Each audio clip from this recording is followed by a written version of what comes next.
Hello, welcome back to the Fourdees office. I'm going to do another quick video review of everything I've been working on for Fourdees in October. First off, we've done one show, the Narrow Gauge North show in Mansfield. Big thank you for everyone who came along and said hello and had a chance to talk to us and even buy a model.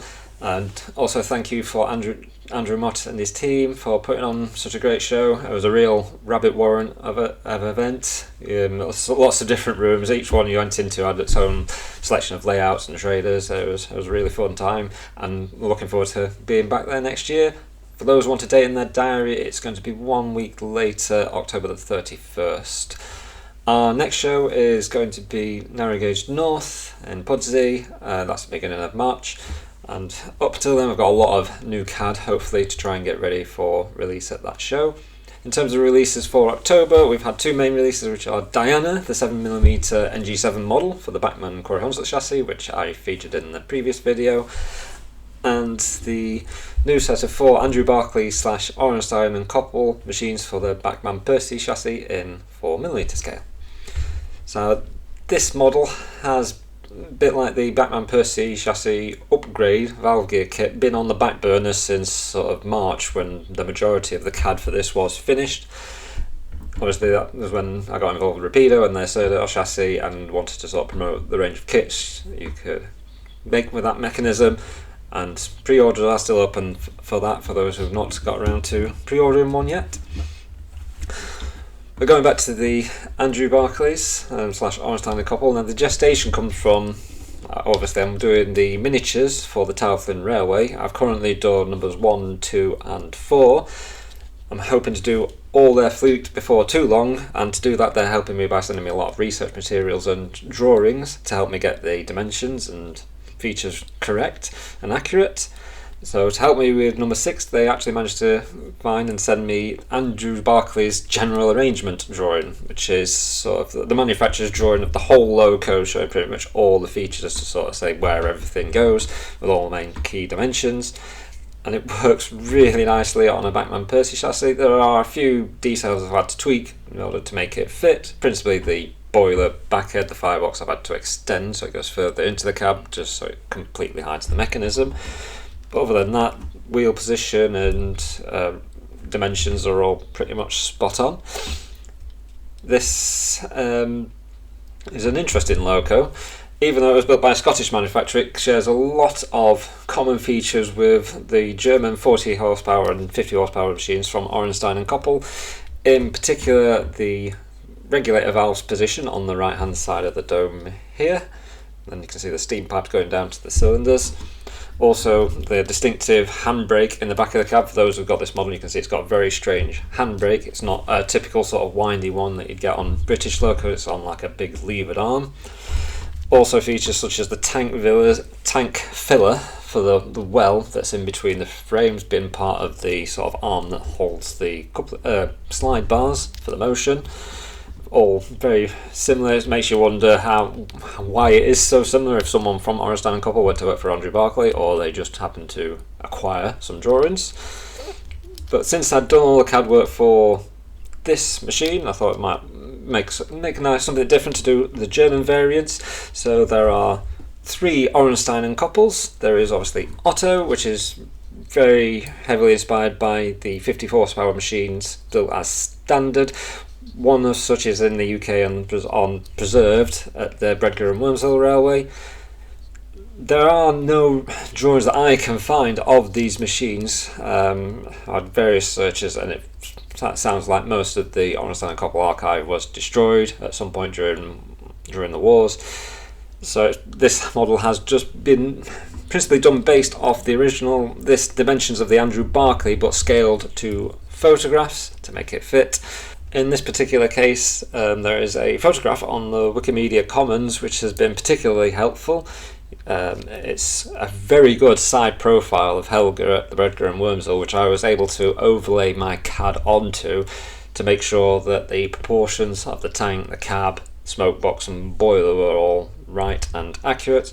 And some things I can do also by eye, because this is actually the first print and test of my model for that loco, and in painting up I could see that the boiler to smoke box ratio did not look in any way right. It was far too dinky and short. So that's when it went back to the drawing board and made the loco quite a little bit longer, and it's more accurate to the 50 horsepower machines.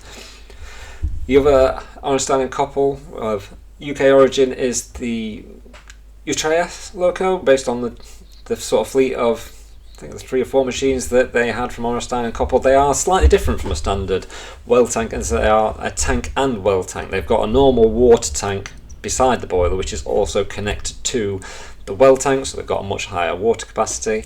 That model also has a different feature where the regulator valve, is actually on the front of the dome, and also it has a considerably larger sandbox than the sort of typical Ornstein & Koppel. Lastly, from the fleet of O&Ks, we have this one, the very distinctive Baby Civic. This was I think it's a standard 40 horsepower machine that was purchased by the Himalaya Darjeeling Railway to help build 2 branch lines on the main line. It looked like a normal Ornstein & Koppel until the 1950s, when Indian authorities in the museum dressed it up to make it look like one of the standard B-class machines that we all know from the Himalaya Darjeeling. So they put on a saddle at the front and made the bunker in front of the cab slightly larger and completely opened out the cab. It's a very distinctive machine. I'm quite happy with how this turned out. It's not to everyone's taste, but it is very distinctive and very interesting model to see perched on a UK based layout. And the real loco has finally just returned to steam. As with a lot of Indian locos, it's been sat in a museum and on a plinth for a considerable amount of time, but there's a video I've seen recently of it actually running around Tindaria Works on the Himalaya Darjeeling. All these models are compatible with the valve gear kit, so it follows the Bachmann Percy model, where the valve chests are on the model so that it'll fit a unupgraded Bachmann Percy chassis.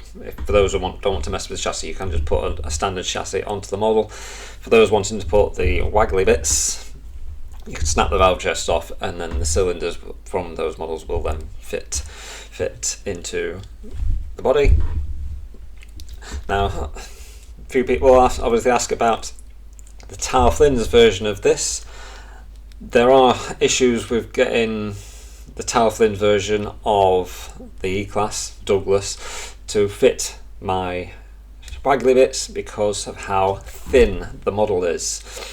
An Andrew Barclay E-Class is only 5 foot wide over the cab. It's very narrow, which means obviously the motion is quite wide because it's only a model. It's wider than the cab, and Douglas has a very distinctive feature of a metal bar that runs around the side of the motion. It was added before it arrived at the Tower Flynn. It was so crews can access the top of the boiler, such as to fill the sandbox, check the safety valves, or the regulator valve to lubricate it. It's a bar so that you can stand on, so you're not having to stand on the motion. Now, trying to get it to fit the motion on my upgraded Bachmann chassis is proving a little bit of a challenge, because I can't just step it out and make it look wider, because it'll make it look silly. So it's about just trying to make it work while not looking silly, making it still look right. I mean, it is a model at the end of the day, so there is always going to be a bit of allowance for it can't be like the real thing, but I'll try to do my best to make it look right.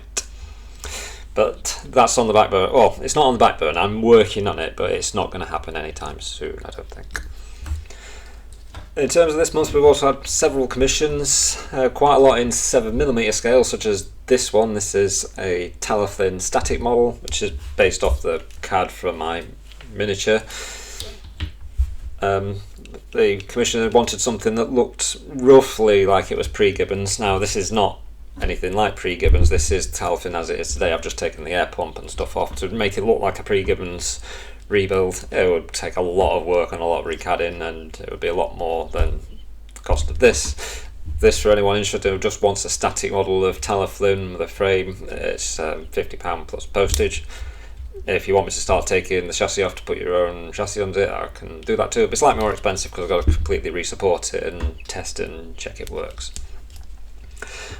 Also in 7mm scale, I've been doing some Festiniog diesels. This commission has sort of snowballed from original requests for Harlech Castle and Crickieff Castle that someone was then going to try and source a chassis for, and that's eventually worked its way up to Paul Martin at EDM Models, who is going to make a chassis for it and do a complete kit. So I'm working with Paul now to completely rework the body so it's got all the accuracy and finesse you would expect of 7mm, rather than just being an upscale of 4mm CAD. It's going to have a lot more finesse in like the radiator details and handrails, and the interior cab detail will be more accurate for, or what you would expect of a 7mm model.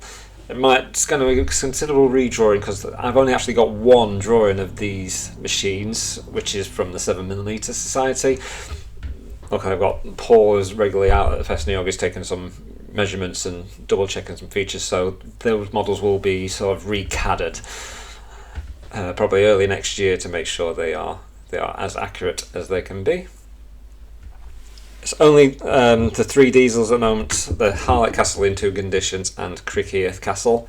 So those FR diesels are on the sort of agenda for beginning next year. I am currently working on various lines of CAD and transfers for a range of kits to try and get them out as soon as possible. I can't promise how soon they will be out, as external factors keep coming in to knock back deadlines, but hopefully there will be something out later this month for 4mm modelers, as well as some extra stuff for 7mm not too far away. Thank you for taking your time to watch this video. As always, happy modelling.